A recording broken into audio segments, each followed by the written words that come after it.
दोस्तों नमस्कार, मैं हूं केपी और आप देख रहे हैं YouTube channel blogger KP Singh. Blogger KP Singh में आपका स्वागत है। और हम सब जानते हैं कि कोरोना चल रहा है और कोरोना की महामारी में सब लोग दुखी है, पूरी जनता दुखी है, पूरा देश दुखी है। और हम सब ये भी जानते हैं कि कोरोना से बचने के लिए हमें खुद को जागरूक होना होगा। तो आज हम मिलने जा रहे हैं। मेरा नाम मुकेश कुमावत है। मैं व्यवसायिक जो है ग्रेनाइट और मार्बल का करता हूँ। निवासी 52 विवेकानंदपुरम, रणथंबोर रोड, सवाई माधोपुर। बात करेंगे, आज चर्चा करेंगे हम मुकेश जी से और जानेंगे कि कोरोना क्या है और कोरोना से किस तरह बचा जा सकता है। कोरोना से बचने का सबसे बेस्ट उपाय जो सरकार द्वारा बार बार जनहित में जारी किया जा रहा है, संदेश दिया जा रहा है, वो यही है 2 गज की दूरी और मास्क है ज़रूरी। मास्क अगर आप सही समय पर सही ढंग से लगाएंगे तो आपको किसी भी प्रकार की बीमारी जो है तुरंत कैच करती है आपके शरीर को, वो आपसे दूर रहेगी, वो आपको लगने की संभावना कम रहेगी। इसलिए आप जितना हो सके मास्क का उपयोग करें। मास्क भी आप चाहें तो घर का बना हुआ भी उपयोग में ले सकते हैं, ज़रूरी नहीं है कि आप बाज़ार वाले मास्क ही लेवें। मुकेश जी, मैं आपसे ये जानना चाहूँगा कि आज जो स्थिति निकल के आई है सामने, तो इस स्थिति के जिम्मेदार कौन है? क्या नेचर के साथ मानव ने छेड़छाड़ की है? आप कुछ हद तक कह सकते हो कि जिस तरह का आजकल मौसम चल रहा है, बदलाव चल रहा है, मानव का हस्तक्षेप तो उसमें है ही। उसके लिए मानव भी जिम्मेदार है। प्रकृति अपने ढंग से चलना चाहती है और मानव उसे अपने ढंग से चलाना चाहता है। कोरोना पॉजिटिव आ रहे हैं जो लोग, कोरोना पॉजिटिव जो लोग आ रहे हैं, उनसे अगर हमको क्या सीखना चाहिए? कोरोना पॉजिटिव जो लोग आ रहे हैं उनसे यही सीखना चाहिए कि भाई आपको अपनी देखभाल, अपनी रक्षा स्वयं करनी है। सरकार तो अपने काम अपने समय पर कर ही रही है, फिर भी आपको अपने लिए ही जागरूक रहना है। आपको उन चीज़ों से दूर रहना है जो कोरोना को इफेक्ट करती है, कोरोना आपको जकड़ने की कोशिश करता है। उन चीज़ों से आपको दूर, अपने शरीर को, अपने आप को दूर रखना है। साथ ही दूसरों को भी आपको ये बताना है कि भाई ये कोरोना बीमारी जो है रिश्तेदारी बहुत जल्दी पकड़ती है। बहुत जल्दी आदमी से आदमी के अंदर ये रोग जो है फैलाव लेता है और अपने नए नए वायरस जो है लोगों के अंदर। हम लोग देख पा रहे हैं कि पूरे देश के अंदर कोरोना है और कोरोना से कई मौतें हो रही हैं। यूँ कह सकते हैं कि तांडव हो रहा है कोरोना का। और ये तांडव होते हुए भी लोग आज भी नहीं समझ रहे और अपने स्वार्थ में इतने डूबे हुए हैं कि कहीं ना कहीं गलत करते जा रहे हैं। क्योंकि दुनिया से सबको जाना है, फिर भी लोग क्यों चोरी और ये कह सकते हैं लोगों का दिल दुखाना, पैसा खाना, इस तरह के काम क्यों कर रहे हैं? तो आप क्या संदेश देना चाहेंगे कि जो कोरोना है उसको देखते हुए लोगों को अपने मन मस्तिष्क को भी बदल लेना चाहिए या अपनी भावनाओं को भी बदलना चाहिए? बिल्कुल बिल्कुल सही कहा आपने।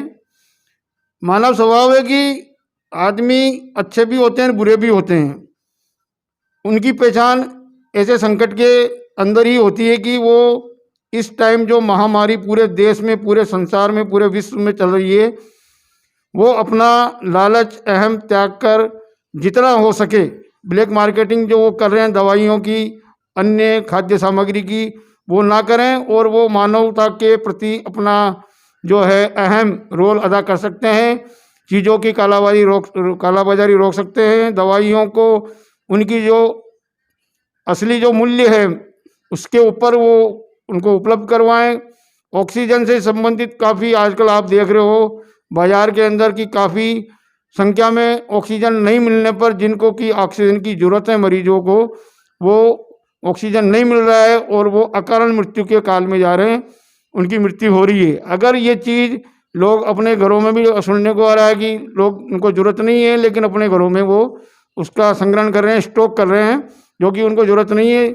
उनको ये चाहिए कि जो चीज़ उनको अभी ज़रूरत नहीं है उसको अपने यहाँ जमा ना करके किसी भी व्यक्ति को इसकी आवश्यकता है उसको वहाँ पहुँचाएँ, या उनको अपने मिलने वालों को बताएं कि भाई हमारे पास ये चीज़ है, अगर किसी को ज़रूरत हो तो हमसे लेवें। तो इस प्रकार से आदमी को इस संकट के समय जो भी चीज़ है, खाद्य सामग्री वगैरह है, जो भी कालाबाजारी से वो कर रहे हैं उसको ना करके इसको असली मूल्य में ही लोगों को देवें, जन सेवा करें, अपने अहम को, अपने लालच को त्यागें और मानवता का धर्म निर्वाह करें। मुकेश जी, एक बात पूछना चाहूँगा आपसे कि आज जो भी लोग हैं वो पैसे के पीछे भाग रहे हैं। आर्थिक युग है और आर्थिक युग के पीछे, पैसे के पीछे भाग रहे हैं, मगर जो ये तांडव हो रहा है कोरोना का, तो हम छोड़ के क्या जाएंगे और लेके क्या जाएंगे?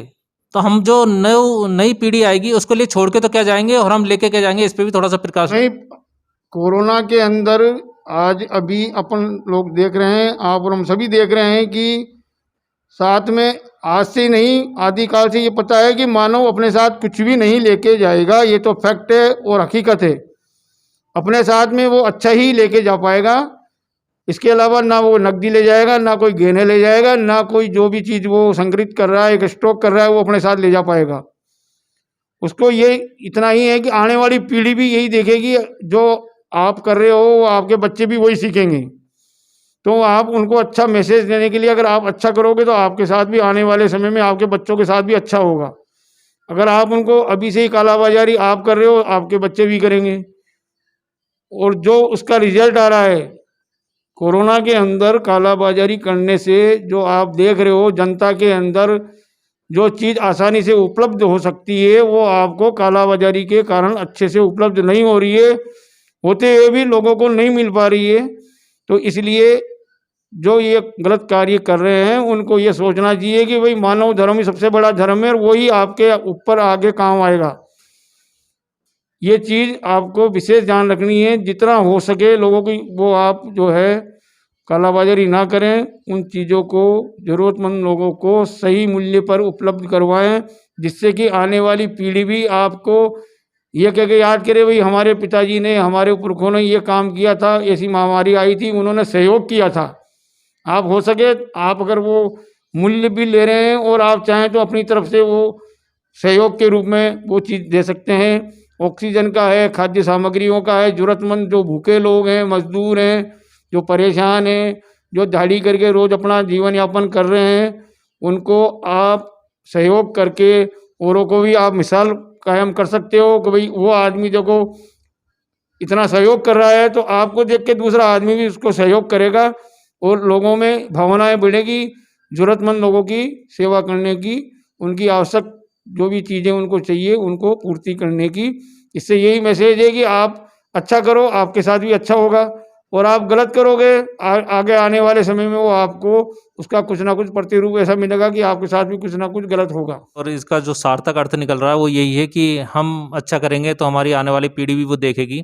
मगर आज जो लड़ाई लड़ रहे हैं हम लोग, अच्छा हमारी पीढ़ी के लिए, ये कह सकते हैं बच्चों के लिए हम मकान बनवा देते हैं, अच्छी उनको सुविधा दे देते हैं, वो तो छोड़ के चले जाते हैं हम लोग। मगर क्या हम शुद्ध वायु अगर बात करें तो शुद्ध वायु हम उनके लिए छोड़ ही नहीं रहे, ऑक्सीजन छोड़ ही नहीं रहे, क्योंकि हम पेड़ दिन पे दिन कटते जा रहे हैं। तो क्या हमें इस और योगदान देना चाहिए प्रकृति के लिए? बिल्कुल सही कहा आपने। आज की तारीख में मानव ने अपने लिए एक तरह की खाई पर्यावरण और खुद के बीच में खाई पाट ली है, जो कि भरना अभी आज की इस समय में संभव नहीं है। वो जब भी संभव होगी जब आप प्रकृति प्रेमी होंगे। आप अपने जीवन में कम से कम एक पौधा तो लगाएं, और साथ में आप अपने मिलने वालों को, पड़ोसियों को, उनको भी आप प्रेरित करें कि भाई एक पौधा आपको लगाना है। जीवन को इस संकट की जो स्थिति है, पर्यावरण बदलता जा रहा है, पेड़ पौधों की आवश्यकता बरसात के लिए है, वनों की आवश्यकता आज हर तरीके से देखा जाए तो पूरा जो भी समीकरण प्रकृति चेंज कर रही है वो इसी वजह से कर रही है कि पर्यावरण में पेड़ पौधों की जो अहम जो रोल है वो ख़त्म होता जा रहा है, कटाई होती जा रही है। इनका जो है दोहन इस प्रकार से कर रहे हैं कि प्रकृति ने अपना असली रूप दिखाना शुरू कर दिया है। तो जितना हो सके आप लोगों को प्रेरित करें और स्वयं भी अपने जीवन में एक पौधा तो कम से कम लगावें, और ये नहीं लगा के उसको छोड़ दें। आपकी जिम्मेदारी है कि वो बच्चों को, जैसे आप अपने बच्चों को पाल रहे हैं, इस तरह उस पौधों को जब तक कि वो पूरा अपने आप में सक्षम नहीं हो जाए कि वो अपनी सेवा खुद अपने आप को डेवलप कर सके, जब तक आप उसका पीछा न छोड़ें, उनकी देखभाल करें। क्योंकि आप पौधा लगा जाओगे, आने वाले समय में कोई गाय जानवर वगैरह है या और कोई किसी भी प्रकार से उसको पौधे को नुकसान ना पहुँचे, ये आपकी जिम्मेदारी बनती है। जैसे आप अपने बच्चों को देखभाल करते हैं, पढ़ाई छोटे से रूप में उसको ले जाके कॉलेज तक छोड़ते हैं, फिर वो उसको बिजनेस डेवलप कराते हैं, ऐसे पेड़ पौधों का भी उसी प्रकार से आपको ध्यान रखना है। आपकी जिम्मेदारी वहीं ख़त्म नहीं हो जाती कि आपने पौधा लगा दिया, अरे यार मैंने तो लगा दिया, मैं तो फ्री हो गया। उसको जाके भी देखोगे उस पौधे का क्या हाल हो रहा है, वो डेवलप हो रहा है कि नहीं हो रहा है। तो ये जिम्मेदारी आपकी जब तक बनती है, जब तक कि वो पौधा पूर्ण रूप से अपने आप जब तक वो ग्रोथ लेना चालू नहीं कर दे, जब तक आपको उसकी देखभाल करनी है और औरों को भी प्रेरित करना है। हो सके तो आप एक घर में छोटी सी नर्सरी बनावें 10-20-50-100 पौधों की और वो लोगों को बांटें, उनको दें ताकि वो लगाने के लिए उनको प्रेरित करें और उनको इसके बारे में बताएं कि भाई पर्यावरण के लिए पौधों को लगाना, पौधों की देखभाल करना, इनका अनावश्यक इनकी कटाई करना नुकसानदायक हो सकता है। आने वाले भविष्य में तो बहुत ज़रूरी है कि अगर पेड़ नहीं रहेंगे तो जीवन नहीं रहेगा। वृक्ष ही जीवन है, जैसे जल ही जीवन है ऐसे वृक्ष भी जीवन है। वृक्ष होंगे तो बरसात होगी, सीधी सूर्य की किरणें जो सीधी ज़मीन पे आ रही है वो इन्हीं पौधों की वजह से ही रुकती है। और ये पौधे जैसे नष्ट हो रहे हैं, पेड़ वन संपदा नष्ट होती जा रही है, तो ये आपको आने वाले समय में दिक्कत पैदा करेगी। इसलिए ये पौधे लगाना ज़रूरी है। अपनी जिम्मेदारी निभाएं और पौधे लगाएं, क्योंकि पौधा अपने आप में यूँ कहते हैं कि ऑक्सीजन है जो एक व्यक्ति के लिए खुद के लिए आवश्यक तो है ही, मगर साथ साथ जो और लोग हैं उनको को भी मिलेगी। मैं आपसे एक और चीज़ पूछना चाहूँगा कि अगर आपसे कह दिया जाए कि कोरोना काल में आप लोगों की हेल्प करें या जागरूक करें, तो आप किस तरह कर पाएंगे? कोरोना काल में हम तो हर संभव प्रयास करेंगे कि लोगों को मेरे से जो बनता है उनको मेरे से किस प्रकार की मदद चाहिए मैं करने को मतलब कोशिश करूँगा और करूँगा। ये नहीं कोशिश करूँगा, आज सुबह की बात है, हिम्मतपुरा गांव में विवेकानंदपुरम के पीछे वहाँ संघ के द्वारा वो काढ़ा बनाया गया था, जो मैं और मेरे साथी श्री दिनेश जी गोयल हम दोनों गए कॉलोनी में, लोगों को वहाँ घरों से बुलाया और उनको काढ़ा वितरित किया। उसके बारे में बताया कि इसमें कई प्रकार की जड़ी बूटियाँ हैं और ये हम तैयार करवा के लाए, आप इसको इस प्रकार से आपको लेना है। पूरा उनको डिटेल समझा के और उन सबको घरों में एक एक को बुला के उनको वितरित करके आए हैं, उनको पिलवा के आए हैं। और आने वाले समय में भी हम जाएंगे इसी प्रकार। और किसी को कोई हेल्प चाहिए, कोई राशन से संबंधित है या और कोई हॉस्पिटल के संबंधित है या और कोई भी जो भी चीज़ हमसे बन पड़ेगी हम पूरी कोशिश करेंगे। आप हमसे संपर्क कर सकते हैं या मैं खुद जाके उनसे पता चल जाता है हम लोगों को भी। पीछे गांव में हम जाते ही हैं और भी आस पड़ोस में हम लोग ध्यान रखते हैं, कॉलोनी में भी हम ध्यान रखते हैं, लोगों को जागरूक करते हैं कि मास्क वगैरह लगा के आप निकलो। आपको अगर कोई काम नहीं है तो आप बिना मतलब के बाजार वगैरह में मत घूमो।